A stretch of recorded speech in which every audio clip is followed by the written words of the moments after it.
hablar del por qué crees tú en la Biblia. ¿Por qué creemos en la Biblia? Y el resto del mundo no cree en la Biblia. En mi país, desde el gobierno hacia abajo, hay un esfuerzo por eliminar la Biblia de manera total de todo aspecto de la vida pública. Por todo el mundo la gente rechaza la Biblia. Pero nosotros creemos en la Biblia. ¿Acaso somos más inteligentes que cualquier otra persona? ¿Acaso tenemos un entendimiento más profundo espiritual que cualquier otra persona? ¿Acaso somos el producto de una mayor evidencia, de pruebas más convincentes que cualquier otra persona? ¿Por qué creemos en la Biblia? ¿Por qué, como un joven, en mis años de adolescencia, yo llegué a creer en la Biblia con todo mi corazón y toda mi alma, y nunca me he desviado a lo largo de todos estos años? ¿Qué causó eso? ¿Qué produjo eso? Bueno, la respuesta a esa pregunta se encuentra en 1 Corintios capítulos 1 y 2. Y quiero llevarlos a 1 Corintios 1 y 2 en esta mañana.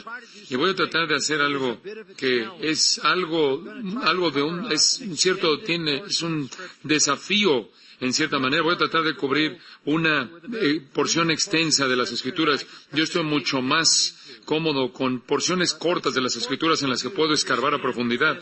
Sin embargo, creo que es importante que entiendas este mensaje. ¿Por qué tú crees en la Biblia? ¿Por qué tú amas la palabra de Dios? ¿Por qué tú te sientas con todo tu corazón y quieres escuchar la palabra de Dios, como hemos estado cantando esta mañana y en todo esto, en el resto de los servicios?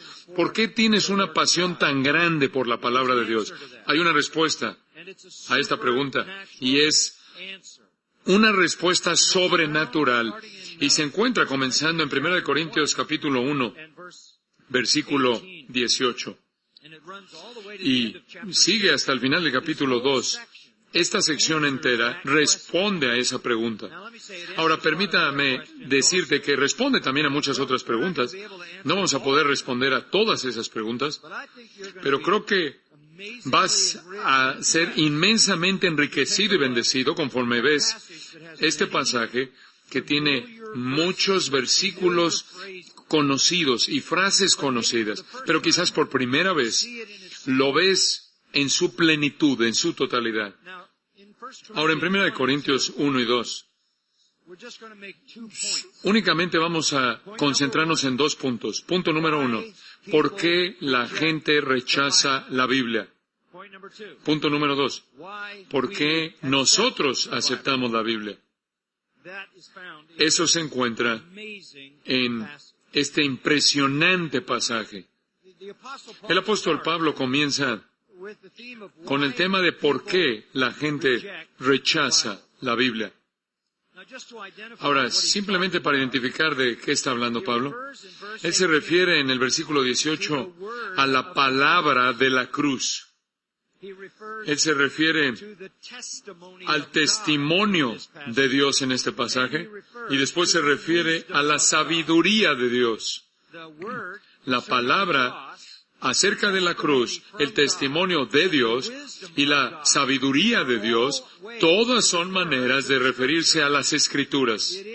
Es la fuente del Evangelio que domina la Biblia, el Antiguo y Nuevo Testamento. Es el testimonio de Dios, como lo vimos a partir del Salmo 19 en nuestro mensaje de apertura, y es la sabiduría que es de Dios de arriba. Entonces, esa es la clave de esta sección. De hecho, la palabra sabiduría aparece muchas veces. Una y otra vez ves la palabra sabiduría. Y está hablando, en gran parte, en la mayoría de las veces, de la sabiduría de Dios como se revela en las Escrituras, comparada con la sabiduría de los hombres. Entonces vamos a estar hablando de por qué los no cristianos rechazan la sabiduría divina. ¿Por qué rechazan el testimonio de Dios en las Escrituras? ¿Por qué rechazan el mensaje de Dios en las Escrituras, el cual es Jesucristo y Él crucificado? ¿Por qué hacen eso? Y voy a darte 5 razones. Y estas son razones muy importantes. En cierta manera, se solapan una entre sí, se empalman, pero son muy, muy importantes. Razón número 1. Rechazan la Biblia porque su mensaje es irracional. Su mensaje a ellos les parece ser irracional, no tener sentido. Observa el versículo 18. Porque la palabra de la cruz es locura a los que se pierden. Esa es la afirmación de apertura. Para la gente que está pereciendo, la palabra de Dios es insensata, locura. La palabra griega es moron. Es algo torpe. Es absurdo, estúpido. La Biblia. Para el incrédulo así la ven. Es locura, insensatez. No encaja, no agrada a la razón humana. De hecho, tratan la Biblia con menosprecio. La tratan con una falta de respeto. Especialmente la verdad de un Dios crucificado, quien es el Salvador del mundo. Y la verdad de una religión en la cual tú no te ganas tu salvación,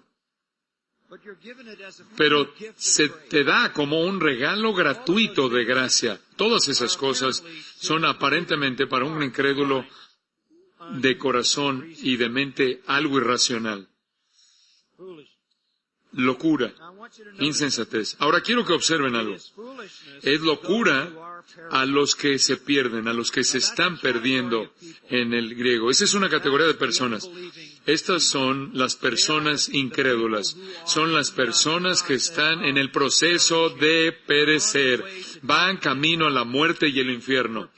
Y para gente que está en el proceso de perecer, que está muerta espiritualmente y que estará muerta físicamente y que estará muerta eternamente, este mensaje es irracional, es inaceptable.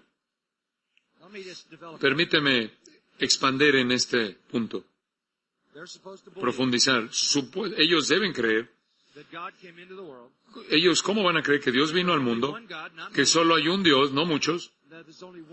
Que solo hay un Dios verdadero que vino al mundo como hombre. Era un carpintero en una ciudad, en un pueblo que se llamaba Nazaret, ahí en Galilea, un pueblo realmente de clase baja. Fue rechazado por su pueblo, odiado por su pueblo, fue torturado por su pueblo, y después fue ejecutado por la voluntad de los judíos y las manos de los romanos. Y ese hombre, rechazado por los líderes de Israel, rechazado por la gente de Israel, es el Salvador del mundo. Eso no tiene sentido. No tiene sentido. Para los griegos, ¿qué Dios vendría al mundo y va a permitir que los hombres lo trataran de esa manera? Para los judíos, si Dios viniera al mundo, Él vendría triunfalmente y establecería su reino. Entonces, este mensaje de un hombre crucificado, que es Dios en la carne humano y que es el Salvador del mundo, es una tontería, es algo absurdo. En la ciudad de Roma hay una estatua muy antigua, es una estatua de una crucifixión, y la he visto. Es un cuerpo humano crucificado de un hombre con la cabeza de un burro, de un asno. Y abajo hay un hombre que se postra ante este burro crucificado. Y las palabras dicen ahí, Alexamenos adora a su Dios. Así es como el mundo veía a un hombre crucificado que decía ser Dios y el Salvador del mundo. Totalmente irracional, totalmente ridículo, totalmente absurdo. Además, el mundo del periodo antiguo del Nuevo Testamento estaba lleno de esclavos. Había millones y millones de esclavos por todos lados. La gente odiaba la esclavitud. En gran parte siempre lo han hecho. Y en Roma podía ser muy impresionante. La gente quería ser liberada. Sin embargo, los predicadores del Evangelio andaban por todos lados diciendo esto. Tú necesitas reconocer a este hombre crucificado como Dios. Y tú necesitas estar dispuesto a convertirte en su esclavo. Este es un mensaje que es muy difícil de aceptar. Inclusive aquellos que eran esclavos no eran liberados, no querían, y esos que eran libres no querían ser liberados. Entonces, aquí llega el predicador del Evangelio con la palabra del hombre crucificado, que es Dios, invitando a la gente que se convierta en su esclavo de por vida, a que se nieguen a sí mismos, que tomen sus propias cruces, lo cual significaba que entregaran su propia vida en una muerte de tortura terrible y se sometieran de manera total a Él como amo y Señor. Este mensaje no es aceptable. Es irracional. El evangelismo es difícil el día de hoy. Pero imagínate tratar de hacerlo en ese entonces. Hay una segunda razón. La segunda razón por la que la gente rechaza la Biblia. Su verdad es inalcanzable, inaccesible. Escucha, la gente no cree la Biblia porque no puede. No puede. Observa el versículo 19. Pues está escrito, destruiré la sabiduría de los sabios y desecharé el entendimiento de los entendidos. ¿Dónde está el sabio? ¿Dónde está el escriba? ¿Dónde está el disputador de este siglo? ¿No ha enloquecido Dios la sabiduría del mundo? Y escucha esto. Pues ya que en la sabiduría de Dios, el mundo no conoció a Dios. Escucha. Puedes traer a los disputadores, puedes traer a los eruditos, puedes traer a las grandes mentes y las grandes personas de sabiduría, puedes traer toda su sabiduría y toda su preparación académica y toda su educación y todo su entendimiento y unirlo, y no va a llevarlos a conocer a Dios. No pueden conocer a Dios. Es inalcanzable. De hecho, Dios dice en Isaías 29, destruiré la sabiduría de los sabios y desecharé el entendimiento de los entendidos, lo haré a un lado. Dios se burla de los sabios mundanos. Vas a la universidad. Las personas más inteligentes, con la educación más grande, que han acumulado la mayor cantidad de sabiduría humana, no pueden conocer a Dios, no pueden postrarse ante la palabra de Dios, no pueden aceptar la Biblia. Les es imposible, es inalcanzable para ellos. ¿Por qué? Porque están muertos en delitos y pecados. Jeremías 8:9 dice, el sabio, aquí, han rechazado la palabra del Señor. Entonces, ¿qué sabiduría tienen? No importa quién sea, individualmente o colectivamente, no pueden conocer la verdad. Observa ahí el capítulo 2, versículo 14. Pero el hombre natural no percibe las cosas que son del Espíritu de Dios, porque para él son locura. Y escucha la siguiente línea. Y no las puede entender. No puede. En su depravación, él es tanto incapaz como está indispuesto. Él está aislado de la vida de Dios en los términos de Pablo. Él está cegado por su pecado, está cegado por Satanás, y también puede estar cegado por Dios. No sea que la luz del Evangelio le brille, le resplandezca. ¿Qué tan desafiante es la obra del evangelismo? Tenemos que decirle a la gente acerca de un hombre crucificado, rechazado por su pueblo, rechazado por sus líderes, ejecutado por los romanos, y decirles que Él es el Salvador del mundo, y decirles que se van a ir al infierno para siempre, a menos de que con disposición se vuelvan los esclavos de ese hombre crucificado, quien, por cierto, se resucitó de los muertos y se convirtió el Rey de Reyes y Señor de Señores. Debes doblar la rodilla a ese hombre. Y después, debemos decirle al pecador, no tienes capacidad natural alguna para aceptar este mensaje. No tienes capacidad de responder este mensaje. ¿Por qué? Porque estás muerto en tus delitos y pecados. Estás aislado, separado de la vida de Dios. Estás cortado, apartado de la verdad. Esa es la condición. Romanos 1 los describe con mayor detalle. Ellos creen que son sabios, pero son necios.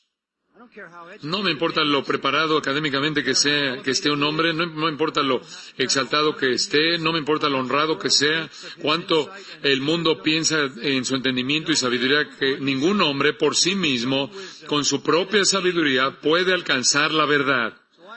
Entonces hago la pregunta, si vas a una universidad secular y te sientes a los pies de estos hombres, ¿realmente estás preparado? ¿Eres un hombre educado? ¿Una persona educada? Está siendo instruida por personas que están en tinieblas. Te pueden enseñar matemáticas y ciencias naturales, pueden hablar de la historia, pero no te pueden enseñar nada acerca del mundo espiritual, acerca de Dios, acerca del futuro, el cielo, el infierno y sobre cualquier otra cosa acerca de la salvación. La verdad es irracional y es inalcanzable. Observe los versículos 22 y 23. Creo que podríamos decir una tercera cosa. Es increíble. Quizás otra manera de decirlo es lo que dijimos en el primer punto. No encaja con sus expectativas. Es inconsistente, incoherente con la manera en la que ven el mundo. Los judíos piden señales. Los griegos buscan sabiduría. Pero nosotros predicamos a Cristo crucificado. Para los judíos, ciertamente tropezadero. Y para los gentiles, locura. Ahí está. No es un mensaje creíble para los judíos. Los judíos esperaban un Mesías. Vino. Pero como vimos en Isaías 53, ellos un día van a testificar que no creyeron en Él, que no creyeron en el reporte que se les fue dado, no creyeron en el brazo de Dios manifestado en Cristo. Hubieron señales, hubieron tantas señales que podemos decir que Jesús personalmente abolió la enfermedad y prácticamente el malestar durante los 3 años de su ministerio ahí en Israel. Tenía poder sobre la naturaleza, enfermedad, sobre los demonios, caminó sobre el agua, creó alimento. De hecho, hizo tantos milagros que el apóstol Juan cierra su evangelio diciendo, si todos fueran escritos los libros del mundo, no podrían contenerlos. Hizo señales, pero nunca fueron suficientes, porque Jesús no era el Mesías que ellos querían. No querían un Mesías sufriente, ellos querían un Mesías real, triunfante. La perspectiva mesiánica de los judíos era que el Mesías vendría y destruiría a sus enemigos, traería salvación a Israel, establecería el reino, la promesa del reino hecha a Abraham, David y los profetas, y con todas las promesas ricas hechas por Dios. Y Jesús vino y sufrió y murió. Esa es la razón, claro, por la que Él tuvo que explicarles a sus propios discípulos por qué el Mesías tenía que sufrir y morir. La idea de un Mesías que muriera, la idea de un Mesías que iba a sufrir, era algo imposible de creer para los judíos. Increíble. Además, estaban esperando una señal diferente. ¿Qué tipo de señal estaban esperando? Una señal en los cielos. Ellos querían que la profecía de Joel se cumpliera. Ellos querían que la sangre se convirtiera en sangre y el sol dejara de brillar. Ellos querían señales celestiales. Y lo único que recibieron fue a un hombre crucificado. Además, ellos conocían Deuteronomio 21:23, que dice, el que es colgado de un madero está maldecido. Ellos tenían a un Mesías maldito. Y ellos creían que Dios lo maldijo por su propio pecado. Pero como vimos en Isaías 53, Dios lo maldijo, pero por el pecado de ellos y de nosotros. Jesús no encajaba con las expectativas mesiánicas de los judíos. Tampoco encajaba con el retrato de un líder espiritual triunfal de los griegos. Ellos buscaban sabiduría. Ellos buscaban la sofía. Una sofía, eran ideas filosóficas, reflexiones complejas, metidos en laberintos exóticos, esotéricos, complejos. Les gustaba la oratoria, la inteligencia en el discurso público, y todo eso prácticamente les encantaba. Y aquí vino el predicador del Evangelio. Y venía, y de acuerdo con el capítulo 2, versículo 1, Pablo dice, no fui con excelencia de palabras o de sabiduría, pues me propuse no saber entre vosotros cosa alguna, sino a Jesucristo y a este crucificado. Y estuve entre vosotros con debilidad y mucho temor y temblor. Y ni mi palabra y ni mi predicación fue con palabras persuasivas de humana sabiduría. No llegó Él de la manera en la que los filósofos llegaban, como los oradores llegaban, como los maestros griegos y gentiles llegaban. Entonces, Él no era aceptable. Él no era creíble. Pero esa es la manera en la que el Evangelio será recibido o no recibido por el mundo. No es lo que quieren. No es creíble. No es aceptable. Pero de nuevo, no es alcanzable. Porque no pueden venir al conocimiento de la verdad por sí mismos, inclusive cuando son confrontados con ella. ¿Cómo vence Dios esto? Porque esta es una gran resistencia al Evangelio. Tienen un mensaje inaceptable y un mensaje inalcanzable. Quizás Dios necesita escoger algunas personas muy poderosas y de alguna manera vencer la resistencia natural.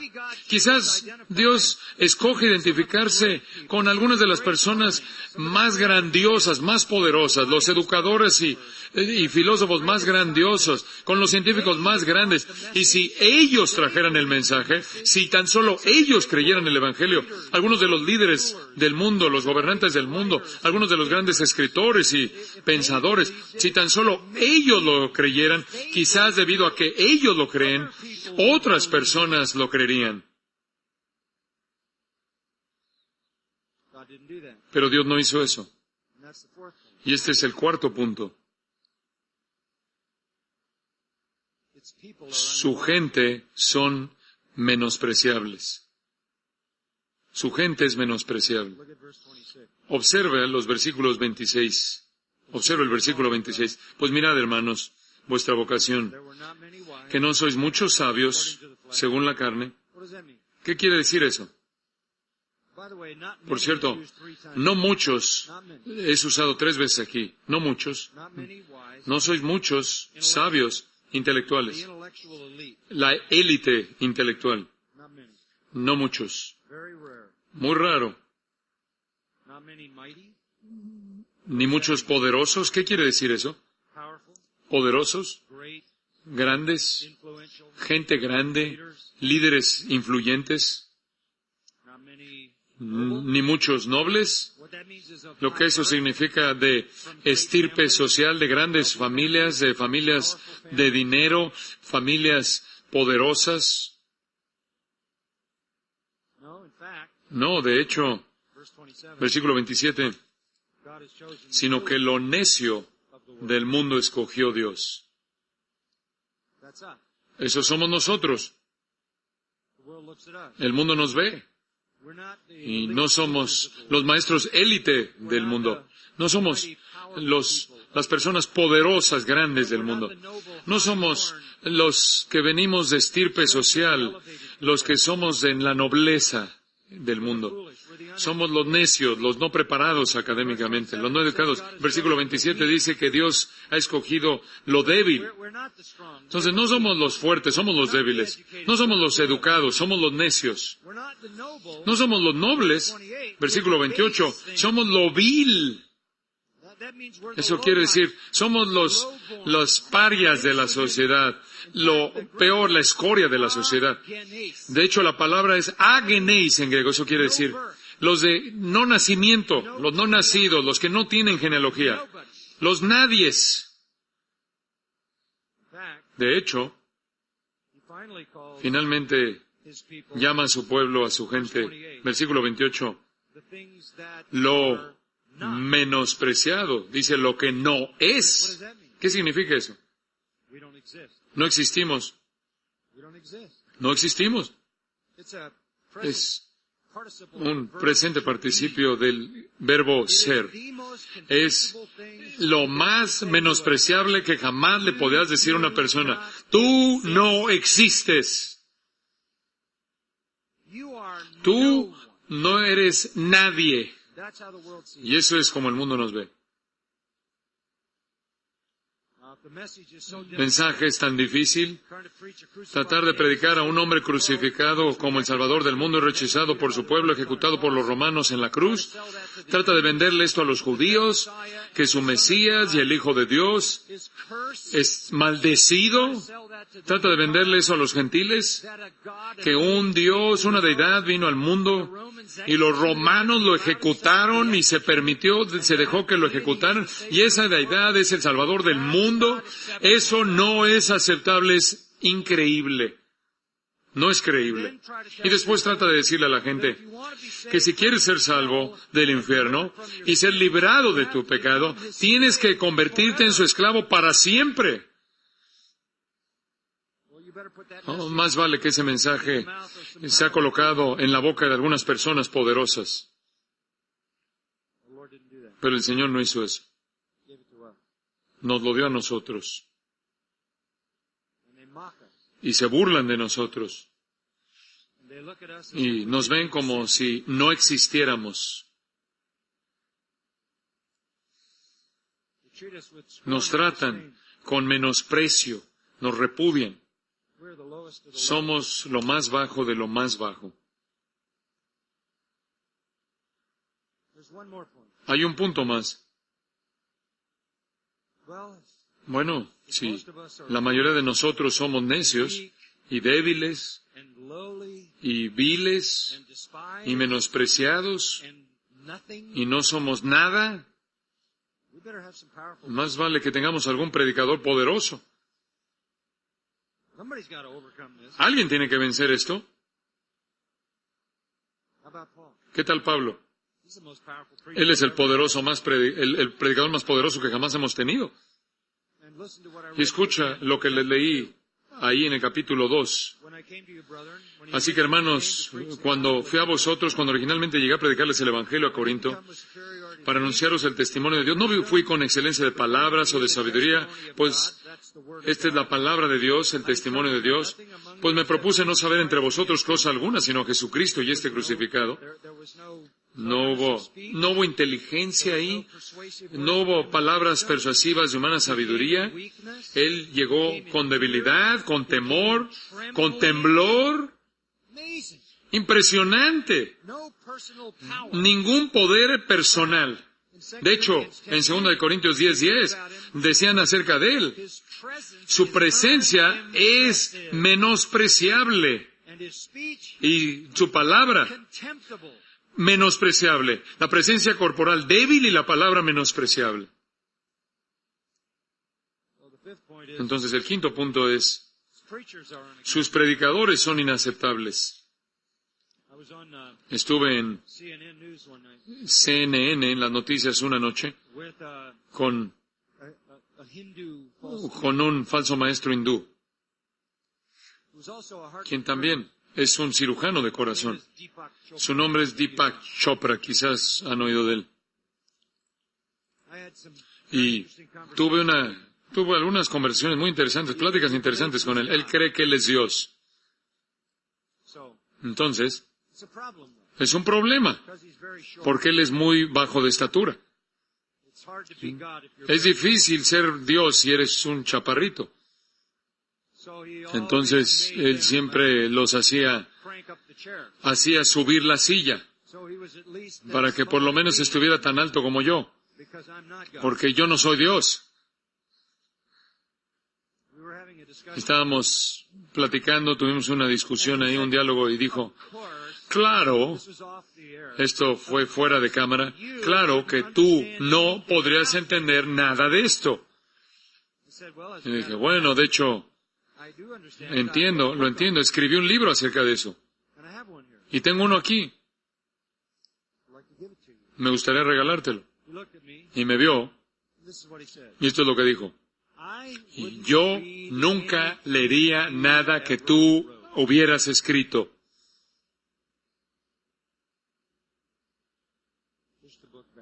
Y me empujó el libro y me lo devolvió. Yo vengo en debilidad, vengo en temor por la tarea que tengo como predicador. Yo vengo con temblor. La gente me dice, ¿te pone nervioso cuando predicas, antes de predicar? No son los nervios de una actuación. No es estar nervioso porque tienes que llevar a cabo una actuación y por eso estás nervioso delante de los hombres. Mi temor no está dirigido hacia ustedes. Mi temor está dirigido hacia Él, a quien doy cuentas.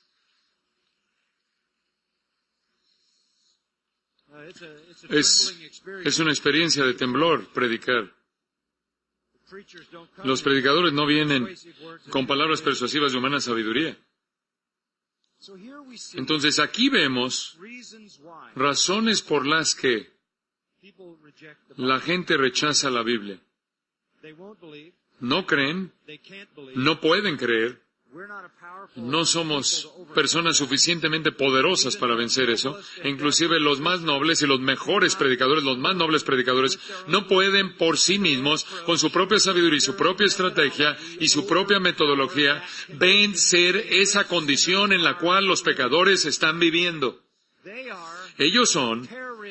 Están pereciendo ellos. Esta es una categoría de existencia.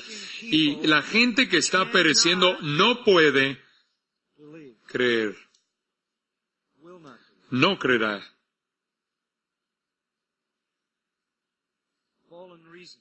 La razón caída, el pensamiento corrupto, la oscuridad natural, las tinieblas naturales, la ceguera satánica, el aislamiento divino, no pueden creer. No creen, no quieren creer, ni creerán. Nosotros creemos. ¿Por qué nosotros creemos? ¿Por qué nosotros aceptamos la Biblia? Les voy a mostrar. Comenzando en el versículo 26. Pues mirad, hermanos, vuestra vocación. Detente ahí. ¿Qué es eso? ¿Cuál es esa vocación, ese llamado? Cada vez que ves ese término vocación o llamado en las epístolas del Nuevo Testamento, es un llamado de salvación. Es lo que los teólogos llaman el llamado eficaz. El llamado que nos llama de las tinieblas a la luz del reino de las tinieblas al reino del Hijo amado de Dios. Es ese llamado irresistible de Dios. Es ese llamado celestial. Es ese llamado, es esa obra divinamente producida por Dios soberana mediante la cual nos da vida. ¿Por qué creemos? Porque hemos sido llamados a esto, escogidos desde antes de la fundación del mundo. Nuestros nombres están escritos en el libro de la vida del Cordero desde antes de la fundación del mundo. Y Dios nos llama con un llamado poderoso, irresistible, eficaz, abrumador, que nos arranca de la esfera de las tinieblas y nos arranca de las garras de Satanás y nos da vida y nos trae a Cristo. Es un milagro divino. Es un milagro divino. ¿Por qué nos llamó Él? Observe el versículo 27. Dios ha escogido o escogió. Segunda vez en el versículo. Escogió Dios. Escogió Dios. Versículo 28. Escogió Dios. ¿Por qué nos llamó? Porque Él nos escogió. ¿Cuándo nos escogió? Desde antes de la fundación del mundo. Y escribió nuestros nombres en ese entonces. ¿Por qué crees tú en la Biblia? No porque eres más inteligente que alguien más. No porque ves más pruebas que alguien más. Sino porque fuiste escogido. Y fuiste llamado. Y fuiste regenerado. Y fuiste convertido en una nueva criatura. Y una de las realidades abrumadoras de ser una nueva criatura, creado en Cristo Jesús, mediante el poder de Dios por el poder del Espíritu Santo, tú creíste en la Biblia. Por eso la crees. Pero permíteme animarte. Comienzas en la salvación, creyendo en la Biblia. Y después pasas el resto de tu vida descubriendo que se certifica a sí misma, muestra que es verdad por sí misma. Yo he estado predicando la Biblia durante 50 años. Es verdad, cada palabra de la misma.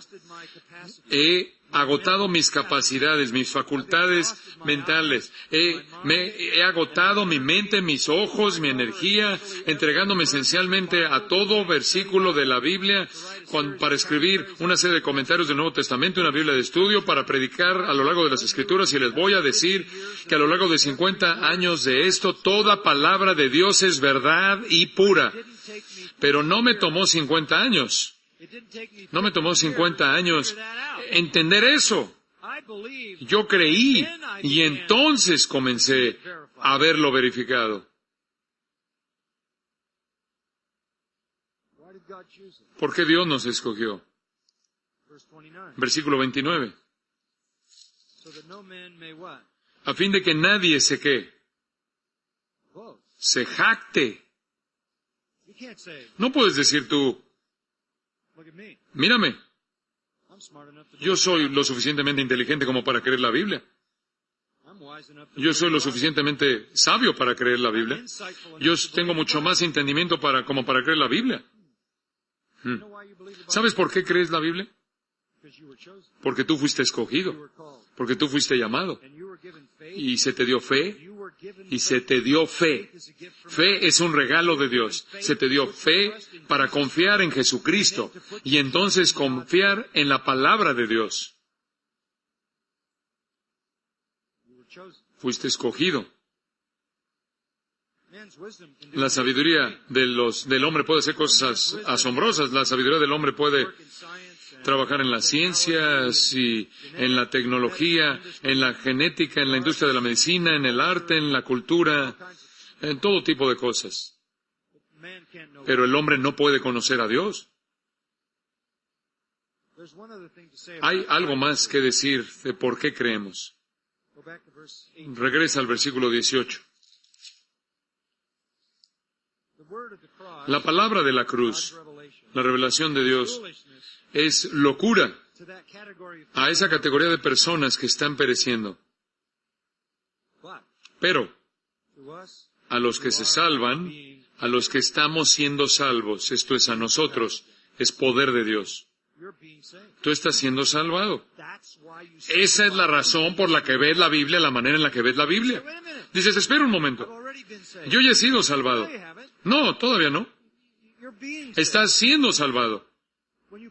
Cuando confías en Cristo, en ese momento, fuiste salvado de el castigo del pecado. Fuiste declarado justo, recto, como vimos en Isaías 53. La justicia de Dios te es imputada a ti a través de Cristo.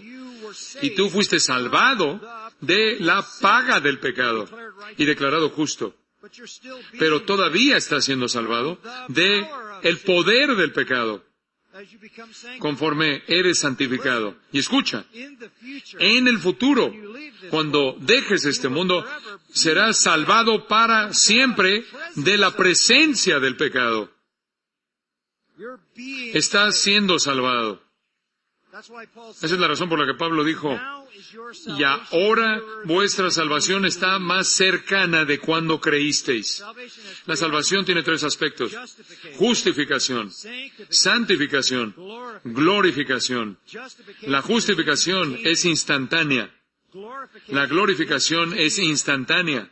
La santificación es de toda la vida. Está siendo salvado. ¿Por qué creemos la Biblia? Porque no somos los que están pereciendo. No somos los que están pereciendo, somos los que estamos siendo salvados. Fuimos escogidos. Hemos sido llamados.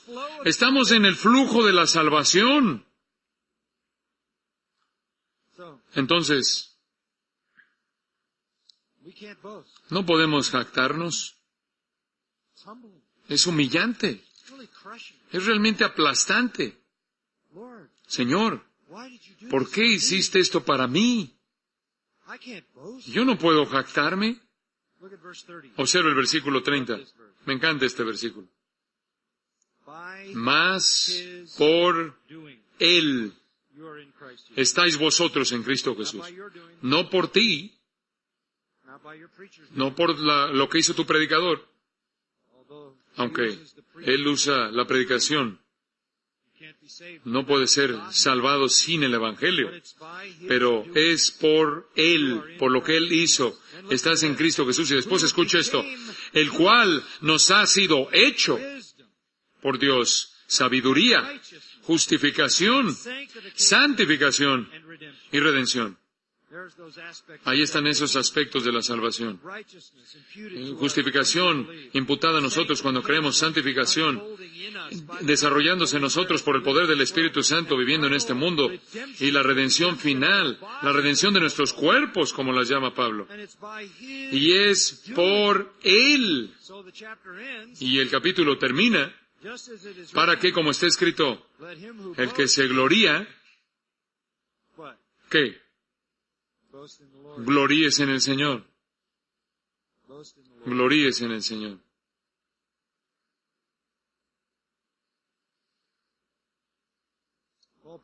Pablo predicó, pero él no predicó palabras persuasivas de humana sabiduría. ¿Por qué? Porque el versículo 5 del capítulo 2, él no esperaba que su fe estuviera fundada en la sabiduría de los hombres, sino en el poder de Dios. La única razón por la que tú crees la Biblia: fuiste escogido, fuiste llamado, el poder de Dios vino sobre ti, y por Él, por lo que Él hizo, fuiste colocado en Cristo, quien se volvió para ti sabiduría. Permíteme decirte algo. Ustedes son las personas más importantes en el mundo. Ustedes entienden la verdad. Somos menospreciados. La gente se burla de nosotros. Se nos trata como los más bajos de lo bajo. Somos las personas que conocen la verdad acerca de todo. La palabra de Dios lo revela. La creemos, la afirmamos, la entendemos, la declaramos. Ustedes importan más que todos los profesores de universidad combinados, todos los filósofos, los líderes del mundo, los profesores, la gente de estirpe social, de la nobleza, porque conocen la verdad. Y el Señor lo hizo de esta manera. Con los nadies, con los más bajos, escucha, para que nosotros nunca seamos la razón por la obra de la iglesia. La iglesia nunca puede ser explicada en términos humanos. Solo puede ser explicada en términos del poder de Dios. Entonces, ¿cómo respondes? Gratitud, alabanza, adoración, humildad. Quiero concluir con hay muchas otras cosas que quiero decir, pero quiero terminar con el versículo 16. El último versículo de esta sección. 2:16. Porque ¿quién conoció la mente del Señor? ¿Quién puede conocer la mente de Dios? ¿Quién puede ascender para conocer su mente, para saber cómo piensa? Escucha esto. Mas nosotros tenemos la mente de Cristo. ¿Qué?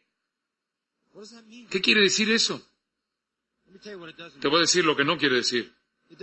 No quiere decir que debes perseguir y tratar de entender qué es lo que el Señor quiere que hagas. No es que puedes tratar de discernir su voluntad en este asunto o aquel asunto, con quién te casas, a dónde vas, dónde trabajas, decisiones que tomas. A eso no se refiere. ¿A qué se refiere que tenemos la mente de Cristo? Te voy a decir lo que significa. Tienes la Biblia. Esos son sus pensamientos. ¿Tú sabes cómo piensa Cristo? Y Él piensa exactamente igual que piensa el Espíritu Santo y exactamente igual que piensa el Padre. ¿Este es un privilegio? Mira a tu alrededor. Aquí en la República Dominicana y en todo el mundo la gente está buscando por todos lados. No tienen idea alguna de lo que está pasando. No tienen idea de lo que Dios piensa. No tienen idea de cómo existió la humanidad en el universo y cómo terminaremos y todo lo que tiene que ver con la historia, todo lo que tiene que ver con la historia humana. No tienen idea de cómo interpretar los eventos de la vida humana y la realidad de la vida. Ni idea. Nosotros sí. Nosotros sabemos todo. Lo que la mente de Cristo ha colocado en este libro. ¡Qué privilegio! Cuando leo este libro, Cristo es mi Maestro, compartiendo su mente, sus pensamientos, su voluntad, su propósito, sus planes conmigo. ¡Qué honor! En el mundo antiguo habían esclavos quienes estaban trabajando en el palacio de César. Servían al César. Y eran esclavos de alto rango, muy alto rango. Y estaban cercanos a él. Algunos de ellos estaban muy cercanos a los Césares. Eran muy cercanos y el César tenía confianza en ellos. Conocían sus pensamientos, conocían sus actitudes, sus planes. Aunque ellos eran esclavos íntimos, amigos íntimos del César. Jesús le dijo a sus discípulos en Juan 15, ya no os llamaré a ustedes meramente esclavos, los llamo amigos. ¿Y cuál es la diferencia entre un esclavo y un amigo? Jesús dijo esto, porque les voy a decir todo. Sí, Jesús es tu amo, y los amos no le tienen que decir a sus esclavos nada. Pero tú también eres su amigo. Permíteme dar un paso más hacia adelante. Eres su hijo, su hija, y Él te descubre las verdades más íntimas de su plan todo glorioso, santo, de su mente santa, gloriosa, perfecta a ti.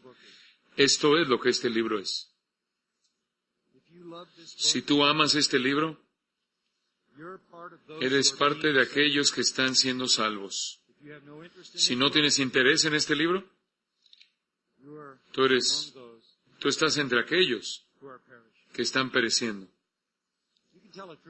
Puedes distinguir a un cristiano verdadero. Él es como un bebé, quien anhela la leche pura de la palabra.